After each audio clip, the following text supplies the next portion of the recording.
Hello साथीहरू नमस्ते।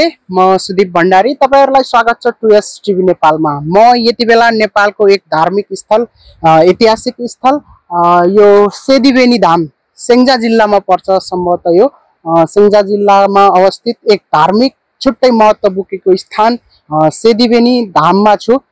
तपाईले मेरो ब्याकग्राउन्डमा देख्न सक्नुहुन्छ यो एउटा ठूलो शिला, यहाँको एउटा महत्त्व बोकेको विषय हो। सबैभन्दा विशेष स्पेशल भन्नुपर्दा यो शिला नै यहाँको एक नम्बर विशेषता मान्न सकिन्छ। यहाँ यो ठाउँ एकदमै मनमोहक दृश्यले भरिपूर्ण छ।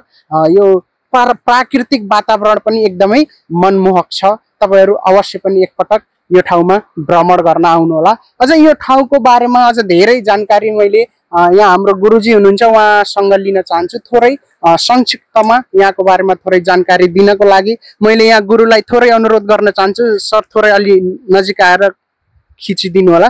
गुरु नमस्कार। गुरुको शुभ नाम? मेरो पण्डित हरि पराजुली, म यहाँको चाहिँ पुजारी। ए हजुर, यो हाम्रो यो धार्मिक स्थलको बारेमा थोरै छोटकरीमा जानकारी दिनु न, यहाँको विशेषताहरू के छ भनेर। नारायणहरि जस्तै अब यो स्याङ्जा पर्वत गुल्मी कालीगण्डकी र सेती खोलाको सङ्गममा अवस्थित विश्व विराट शालिग्राम प्राकृतिक विष्णुको अवतार भनेर मानिएको छ। विश्वमा कहीँ पनि शालिग्रामको महत्त्व हुन्छ मात्र कालीगण्डकीमा।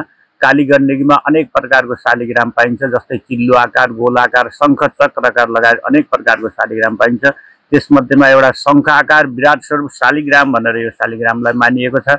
र विशेष गरेर यो कालीगण्डकीमा यस्ता पत्थरहरू अन्यत्र पनि छन्। विशेष यसलाई मान्यता दिनुको कारण केही छ भनेदेखि कुनै निश्चित दिन रातिको समयमा यहाँ आएर गण्डकी स्नान गरेर ध्यान गरेर बस्यो भनेदेखि यहाँबाट शङ्ख बजेको, गाई कराएको यस्तो आवाजहरू प्रत्यक्ष पाइन्छ। र कुनै भक्तजनले यहाँ आएर सो इच्छाले कोही आफूलाई लागेका कुरा कोही कल्पना गर्यो भने त्यो पुरा हुन्छ भन्ने एउटा मान्यता भएको हुनाले यसलाई चाहिँ शालिग्रामको रूपमा विष्णु भगवानको प्रतीक मानेर पूजा गर्दै आइएको। र यसमा चाहिँ धेरै भक्तजनहरू टाढा टाढाका धेरै भक्तजनहरू आउँछन्, आफ्नो इच्छा अनुसार आफ्नो कल्पना अनुसारले पूजापाठ लगाउँछन् र दर्शन गर्छन्।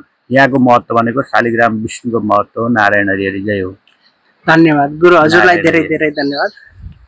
साथीहरू, अब यो एकदमै आफैमा पनि गौरवको विषय, हाम्रो नेपालकै एउटा गौरवको विषय यो शिला शालिग्राममा हामी अहिले सौभाग्यवश आउने अवसर पाएका छौँ। एकदमै रमाइलो महसुस भइरहेको छ। हामी हाम्रो पारिवारिक यो धार्मिक भ्रमणमा यति बेला जोडिरहेका छौँ। अवश्य पनि तपाईहरूले हाम्रो यस पवित्र स्थलको बारेमा केही जानकारी लिनुभयो होला भन्ने अभिलाषाका साथ फेरि अर्को तपाईहरूलाई कुन ठाउँको चाहिँ भिडियो बनाइदिए हुन्थ्यो भन्ने लागेको छ कृपया कमेन्टमा लेख्नुहोला। अहिलेलाई भने यो छोटो जानकारीको साथमा म पनि बिदा हुन चाहन्छु। बाई बाई, नमस्ते।